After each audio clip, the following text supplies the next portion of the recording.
right now, there's a lot of talk about, as of this taping, the need to extend a temporary pause in hostilities to recover more hostages. But the Washington Examiner editorial board posited this week that the hostilities should resume, and that's actually the decent thing to do. Explain that. Sure. So the thinking basically is that the fastest way to get to peace in Israel is to get rid of Hamas. You're not going to be able to have peace in Israel without Hamas. And, even this week you had Hamas violate its own ceasefire. They took credit for a shooting which killed 3 people in Jerusalem. So the ceasefire has already been violated. The only way you're going to get to peace is by eliminating Hamas, and the ceasefire is only a pause to that goal. Welcome to The Debrief, where we talk with the Washington Examiner's top journalists about the headlines they're covering and where the story's going next. I'm Sarah Bedford, and I'm here with commentary editor Conn Carroll.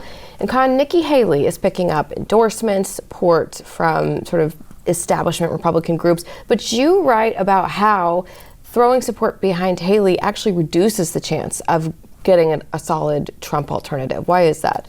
Sure. Well, the problem is that most voters that are looking at Haley, their second choice is going to be Ron DeSantis. Whereas when you look at Ron DeSantis voters, their second choice is not going to be Haley, it's going to be Donald Trump. So if Haley were to drop out of the race, her support would go to DeSantis, boosting him against Trump. But if DeSantis would to drop out of the race, that support would go to Trump, making Haley fall even further behind. So when you have groups like AFP that are going to spend all this money at helping Haley attack DeSantis, you're only helping Trump. On the Democratic side of 2024, one liability for them is crime. It's going to be a huge issue that Republicans try to elevate beyond abortion. Do you think the left is going to be able to moderate itself on this issue when they have state leaders, local leaders who have loosened all these laws? No, unfortunately, it's just not going to be able to happen. And I think a very fascinating storyline that you're seeing emerging on a number of local levels is you have union frontline workers who are being victimized by this crime. And they're going into their unions and saying, look, we need something to do this. And the unions are then attacking the employers instead of going after the Democrats who changed the laws. So I wrote on this with one example, but I just saw another, but I'll give them both. So one example was from Seattle, the union that represented Macy's workers there.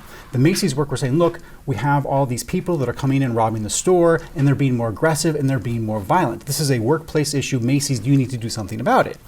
Now, Macy's is not the one that changed the laws that made it easier for people to steal stuff in Washington. Democrats in Washington did that.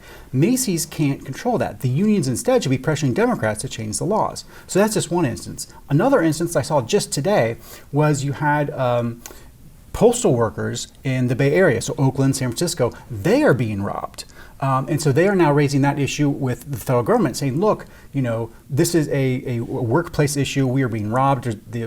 There's violence in the workplace. You need to solve this. And again, it's not the United States Postal Service that all of a sudden people are getting robbed all the time. It's the government of, in this case, California. California needs to have stricter laws in order to cut down on crime. And so I think you have this growing storyline on the Democratic side where you have these unions that are nominally Democrat and their frontline workers are being victimized, but the unions aren't doing anything about it. Another sort of liability that the left is creating for the Democratic Party is their, frankly, anti-Israel positions.